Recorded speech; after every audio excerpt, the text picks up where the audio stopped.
அமெரிக்காவுடன் பேச்சு, இதுவரை பாகிஸ்தான் புறப்படாத ஈரானிய குழு. பேச்சுவார்த்தையில் இருந்து விலகும் முடிவில் உறுதியாக உள்ள ஈரான். போர்க்களத்தில் புதிய உத்திகளை வெளியிட தயார், ஈரானிடமிருந்து ட்ரம்புக்கு வெளியான கடும் எச்சரிக்கை.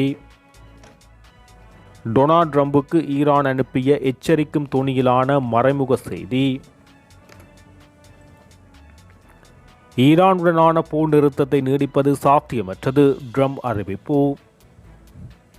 ஈரான் தலைவர்களுடன் நேருக்கு நேர் சந்திப்புக்கு ட்ரம்ப் அழைப்பு. அமெரிக்கா கைப்பற்றிய ஈரானிய கப்பலில் சீன ஏவுகணைக்கான ரசாயன பொருட்கள், வெளியாகிய அறிக்கை. அமெரிக்கா கைப்பற்றிய மற்றொரு பாரிய கப்பல் இலங்கையிலிருந்து 700 கிலோமீட்டர் தொலைவில். மிக கொடூரமான பதிலடி கிடைக்கும், பதற்றத்தை அதிகரிக்கும் ஈரானின் தொடர் எச்சரிக்கைகள். இரவோடிரவாக ஈரானுக்குள் சென்ற பாரிய கப்பல், ட்ரம்பின் முற்றுகையை மீறி அதிரடி நுழைவு. ஈரான் போர் அமைதி பேச்சுவார்த்தைகளில் ஒரு திருப்புமுனை எட்ட முடியும் என்றால் ஈரானிய தலைவர்களை சந்திக்க தயாராக இருப்பதாக அமெரிக்க ஜனாதிபதி டொனால்ட் ட்ரம்ப் தெரிவித்துள்ளார். அமெரிக்காவுக்கும் ஈரானுக்கும் இடையிலான 2 வார கால போர் நிறுத்தம் முடிவுக்கு வரும் நிலையில் இஸ்லாமாபாத்தில் நடைபெறும் சமீபத்திய சுற்று பேச்சுவார்த்தைகளுக்கு தூதுக்குழுவை அனுப்பப் போவதில்லை என தெஹ்ரான் கூறியுள்ள சூழலில் அவரது இந்த அறிக்கை வெளியாகியுள்ளது. சமீபத்திய சுற்று பேச்சுவார்த்தைகளை புறக்கணிப்பதாக ஈரான் விடுத்த அச்சுறுத்தல்களை தான் நிராகரிப்பதாக ட்ரம்ப் தெரிவித்துள்ளார். மேலும் அவர்களை சந்திப்பதற்கு எனக்கு எந்த பிரச்சனையும் இல்லை என அவர் தெரிவித்துள்ளார். தீவிரமான பேச்சுவார்த்தைகளுக்கு ஈரான் அரசு பேச்சுவார்த்தைக்கு வர வேண்டும் என்றும் இந்த நிலையில் யாரும் விளையாட்டு காட்டவில்லை என நான் கருதுகிறேன் என அவர் வலியுறுத்தினார். அமெரிக்கா ஈரான் போர் நிறுத்தம் புதன்கிழமை மாலை காலாவதியாக இருந்த நிலையிலும் நிர்வாகத்தின் பேச்சுவார்த்தை குழுவான துணை ஜனாதிபதி ஜேடி வான்ஸ், சிறப்பு தூதர் ஸ்டீவ் விட்காப் மற்றும் ஜரெட் குஷ்னர் ஆகியோர் ஏற்கனவே பாகிஸ்தானுக்கு புறப்பட்டுவிட்ட நிலையில் இந்த முன்மொழிவு வந்துள்ளமை குறிப்பிடத்தக்கது. சமீபத்தில் அமெரிக்க கடற்படையால் இடைமறிக்கப்பட்ட ஈரானிய கப்பல் சீனாவிலிருந்து ஏவுகணைகளுக்கான ரசாயன பொருட்களை ஏற்றி வந்துள்ளது என ஐக்கிய நாடுகள் சபையின் முன்னாள் அமெரிக்க தூதரும் டொனால்ட் ட்ரம்பின் குடியரசுக் கட்சியைச் சேர்ந்தவருமான நிக்கி ஹேலி தெரிவித்துள்ளார். தனது எக்ஸ் தளத்தில் பதிவிட்ட ஒரு பதிவில் ஹேலி இவ்வாறு தெரிவித்துள்ளார். இந்த வார இறுதியில் ஹார்முஸ் நீரிணையில் அமெரிக்கா கைப்பற்றிய கப்பல் சீனாவில் இருந்து ஈரானுக்கு சென்று கொண்டிருந்ததுடன் ஏவுகணைகளுக்கான ரசாயன பொருட்களை கொண்டு செல்வதுடன் தொடர்புடையது. இந்த நிலையில் நிறுத்துமாறு விடுக்கப்பட்ட தொடர்ச்சியான உத்தரவுகளை அது ஏற்க மறுத்தது என அவர் தெரிவித்துள்ளார்.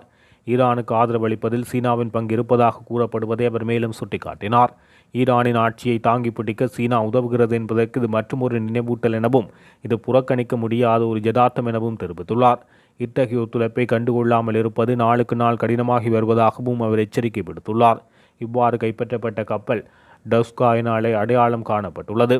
இது ஏற்கனவே அமெரிக்க தடைகளுக்கு உள்ளான ஈரானிய இஸ்லாமிய குடியரசு கப்பல் போக்குவரத்து நிறுவனத்தின் வலையமைப்பில் ஒரு பகுதியாக கூறப்படுகிறது. மரைன் டிராஃபிக் நிறுவனத்தின் கப்பல் கண்காணிப்பு தரவுகளின்படி ஓமான் வளைகுடாவில் உள்ள ஈரானின் சபகார் துறைமுகம் அருகே ஞாயிற்றுக்கிழமையன்று அமெரிக்க படைகள் அந்த கப்பலில் ஏறியது. அந்த செயலை ஆயுதமேந்திய கடற்கொள்ளை என ஈரான் அழைக்கிறது. அந்த கப்பல் சீனாவிலிருந்து புறப்பட்டதாக ஈரான் இராணுவம் கூறியதுடன் அமெரிக்காவின் இந்த நடவடிக்கை ஆயுதமேந்திய கடற்கொள்ளை என வன்மையாக கண்டித்தமை குறிப்பிடத்தக்கது. இந்தோ பசிபிக் பிராந்தியத்தில் தடை செய்யப்பட்ட ஒரு எண்ணெய் கப்பலை அமெரிக்க படைகள் இரவோடு இரவாக கைப்பற்றியுள்ளதாக தகவல்கள் வெளியாகியுள்ளது. குறித்த கப்பல் தற்போது இலங்கையிலிருந்து சுமார் 700 கிலோமீட்டர் தென்கிழக்கில் தனது இருப்பிடத்தை காட்டி வருவதாக கப்பல் கண்காணிப்பு தரவுகள் தெரிவிக்கின்றன. நேற்றிரவு இந்திய பெருங்கடலில் அமெரிக்க இராணுவத்தால் இடைமறிக்கப்பட்ட குறித்த எண்ணெய் கப்பல் இன்று அதிகாலை திடீரென திசை மாறி குறித்த இருப்பிடத்தை அடைந்துள்ளதாக தெரிவிக்கப்படுகிறது. சுமார் 300,000 தொன் கொள்வனவு கொண்ட டிபானி என்ற அந்த கச்சா எண்ணெய் கப்பல் தற்போது சரக்குடன் ஏற்றப்பட்டிருப்பதாக மரைன் டிராபிக் தரவுகள் காட்டுவதாக சர்வதேச தகவல்கள் தெரிவிக்கின்றன. இந்த எண்ணெய் கப்பலுக்கு அமெரிக்காவின் வெளிநாட்டு சொத்து கட்டுப்பாட்டு அலுவலகம் தடை விதித்துள்ளதாக தெரிவிக்கப்படுகிறது.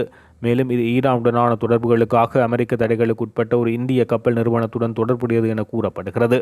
டிபானி கப்பல் ஏப்ரல் 10 அன்று வளைகுடா பகுதியிலிருந்து புறப்பட்டு அமெரிக்காவால் இடைமறிக்கப்படுவதற்கு முன்பு ஏப்ரல் 18 அன்று இலங்கையின் காலி துறைமுகத்துக்கு அருகில் சிறிது நேரம் நின்றதாக இருப்பிட தரவுகள் காட்டுவதாக குறித்த செய்தியில் தெரிவிக்கப்பட்டுள்ளது. மீண்டும் தொடங்கப்படும் எந்தவொரு விரோத நடவடிக்கைகளுக்கும் ஈரான் தீர்க்கமாக பதிலடி கொடுக்கும் என மூத்த தளபதி தெரிவித்துள்ளார்.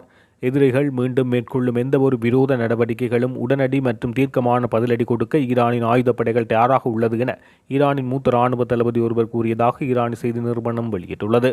கதம் அல் அன்ஃபியா மத்திய தலைமையகத்தின் தளபதி அலி அப்துல்லாஹி ஹோர்முஸ் நீர்நிலையில் மேலாண்மை உட்பட இராணுவ துறையில் தெஹ்ரான் மேலாதிக்கத்தை தக்க வைத்துள்ளது என சுட்டிக்காட்டினார். கள நிலவரம் குறித்து அமெரிக்க ஜனாதிபதி தவறான கதைகளை உருவாக்குவதை ஈரான் அனுமதிக்காது என அவர் இதன் போது தெரிவித்துள்ளார். அமெரிக்க தூதுக்குழு பாகிஸ்தானுக்கான பயணத்தில் இருப்பதாக அமெரிக்க ஜனாதிபதி ட்ரம்ப் நியூயார்க் போஸ்ட் பத்திரிகையிடம் தெரிவித்த போதிலும் பேச்சுவார்த்தையிலிருந்து விலகும் தனது முடிவை ஈரான் மாற்றிக்கொள்ளவில்லை என ஈரானின் இஸ்லாமிய புரட்சிகர பாதுகாப்பு படையுடன் தொடர்புடைய தஸ்னிம் செய்தி நிறுவனம் தெரிவித்துள்ளது. தஸ்னிமின் அறிக்கையின்படி அமெரிக்க கடற்படை முற்றுகை ஒரு தடையாக நீடிக்கிறது. ஆனால் இதை தாண்டி ஈரானுக்கு அமெரிக்கா அனுப்பிய செய்திகளில் வரவிருக்கும் பேச்சுவார்த்தைகளின் வாய்ப்புகளை மங்கச் செய்யும் மேலும் அதிகப்படியான கோரிக்கைகள் உள்ளன. பேச்சுவார்த்தைகளுக்கு கடற்படை முற்றுகை பிரச்சினை ஒரு மிக அடிப்படையான தடையாக உள்ளது என்றும் இந்த பிரச்சினை பாகிஸ்தான் மத்தியஸ்தரிடம் தெரிவிக்கப்பட்டுள்ளது. இந்த பிரச்சினை குறித்து ட்ரம்புடன் விவாதித்ததாக பாகிஸ்தான் மத்தியஸ்தர் இன்று தெரிவித்தார் என தஸ்னிம் செய்தி நிறுவனம் வெளியிட்டுள்ளது. அதன்படி சில அடிப்படை தடைகள் அகற்றப்பட்டு தெஹ்ரானுக்கு ஏற்றுக்கொள்ளக்கூடிய ஒரு உடன்படிக்கை எட்டுவதற்கான தெளிவான வாய்ப்பு உருவாகும் வரை பேச்சு மேசையில் பங்கேற்க மாட்டாது. ஈரான் இராணுவ மோதல்களும் அமெரிக்காவை மீண்டும் தண்டிப்பதற்கும் முழுமையாக தயாராக உள்ளது என அது தெரிவித்துள்ளது. தஸ்டின் தனது அறிக்கையில் அந்த அதிகாரியும் தங்கள் ஆதாரமாக குறிப்பிடவில்லை எனவும் அவர்கள் தெரிவித்துள்ளனர். அமெரிக்காவுடன் மற்றொரு சுற்று பேச்சுவார்த்தை நடத்துவதற்காக இதுவரை எந்த ஈரானிய குழுவும் பாகிஸ்தானுக்கு பயணிக்கவில்லை என ஈரானின் அரசு ஒலிபரப்பு நிறுவனமான IRIB செவ்வாயன்று செய்தி வெளியிட்டது. இதுவரை பிரதான குழுவோ அல்லது துணை முதன்மை அல்லது இரண்டாம் நிலை குழுவோ எந்த ஈரானிய குழுவும் பாகிஸ்தான் இஸ்லாமாபாத்துக்கு பயணிக்கவில்லை என அந்த ஒலிபரப்பு நிறுவனம் தெரிவித்துள்ளது. ஒரு ஈரானிய குழு பாகிஸ்தானுக்கு பயணிக்கும் என்றோ அல்லது திங்கள் மாலை அல்லது செவ்வாய் காலை பேச்சுவார்த்தைகள் திட்டமிடப்பட்டிருந்த என்றோ வெளியான பல ஊடக செய்திகள் உண்மையற்றவை என IRIB மேலும் தெரிவித்துள்ளது. பேச்சுவார்த்தைகளில் தொடர்ந்து பங்கேற்பது அமெரிக்கர்களின் நடத்தையில் ஏற்படும் மாற்றங்களை பொறுத்தது என்றும் அந்த அச்சுறுத்தல்கள் நிழலில் பேச்சுவார்த்தைகளை தெஹ்ரான் நிராகரிக்கிறது என ஞாயிற்றுக்கிழமை மாலை ஈரானிய அதிகாரிகள் தெரிவித்த கருத்துக்களையும் அந்த அறிக்கை மேற்கோள் காட்டியது. ஏப்ரல் 8 அன்று 14 நாள் போர் நிறுத்தத்துக்கு மத்தியஸ்தம் செய்ததைத் தொடர்ந்து பாகிஸ்தான் ஏப்ரல் 11-12 தேதிகளில் அமெரிக்கா மற்றும் ஈரான் இடையே பேச்சுவார்த்தைகளை நடத்தியது. இந்த போர் நிறுத்தம் புதன்கிழமை முடிவடைய உள்ளது. இஸ்லாமாபாத்தில் மற்றொரு சுற்று பேச்சுவார்த்தைகளுக்கான முயற்சிகள் நடைபெற்று வருகிறது. இருப்பினும் நிச்சயமற்ற நிலை நீடிக்கிறது. போர் நிறுத்தத்தை நீடிப்பது மிகவும் சாத்தியமற்றது எனவும் பிப்ரவரி 28 அன்று தொடங்கிய போரை நிரந்தரமாக முடிவுக்கு கொண்டு வருவதற்கான ஒப்பந்தம் எட்டப்படும் வரை கடற்படை முற்றுகை தொடரும் என அமெரிக்க ஜனாதிபதி டொனால்ட் ட்ரம்ப் தெரிவித்துள்ளமை குறிப்பிடத்தக்கது.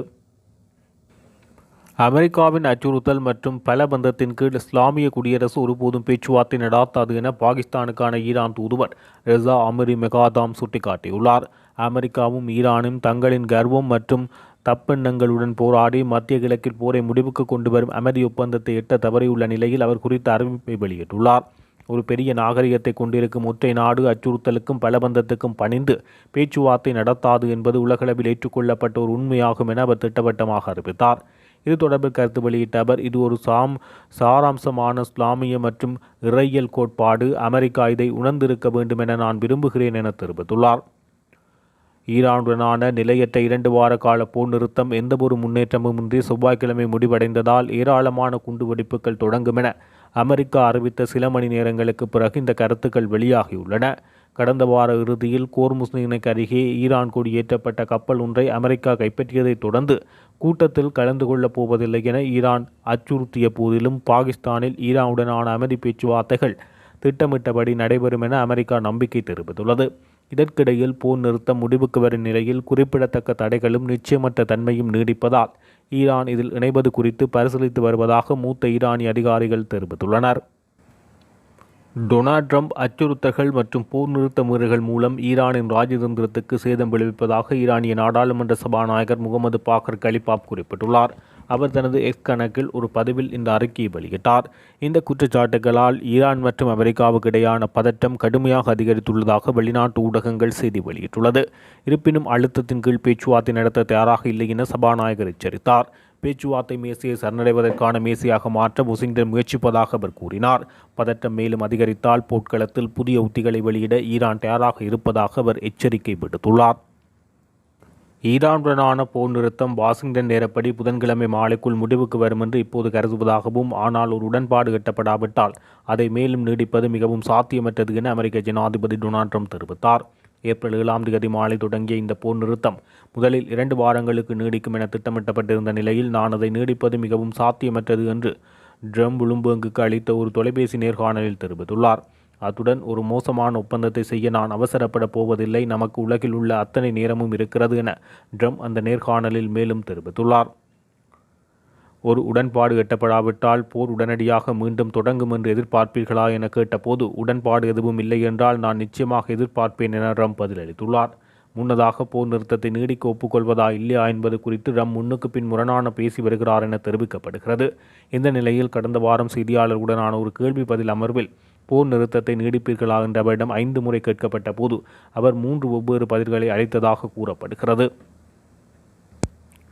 ஈரானிய கடற்படையின் செயற்பாட்டு ஆதரவுடன் ஒரு ஈரானிய எண்ணெய் கப்பல் இரவோடு இரவாக ஈரானின் கடல் எல்லைக்குள் நுழைந்துள்ளதாக ஈரான் இராணுவம் தெரிவித்துள்ளது. அமெரிக்க கடற்படையின் ஒரு சிறப்பு படையிடமிருந்து மீண்டும் மீண்டும் எச்சரிக்கைகளும் அச்சுறுத்தல்களும் விடுக்கப்பட்ட போதிலும் அந்த கப்பல் தொடர்ந்து பயணித்ததாக தெரிவிக்கப்படுகிறது. அந்த கப்பல் அரபிக்கடலை கடந்து ஈரானின் தெற்கு துறைமுகங்களில் ஒன்றிலுள்ள நங்கூரமிடும் இடத்தில் பல மணி நேரம் நிறுத்தப்பட்டிருந்ததாக ஈரானிய ஊடகங்கள் குறிப்பிட்டுள்ளது. அமெரிக்காவின் முற்றுகை இந்த அறிக்கையை உடனடியாக சர்வதேச ஊடகங்களால் உறுதிப்படுத்த முடியவில்லை என சுட்டிக்காட்டப்பட்டுள்ளது. ஒரு வாரத்துக்கு மேலாக அமெரிக்கா ஈரானின் துறைமுகங்களை முற்றுகையிட்டுள்ளது.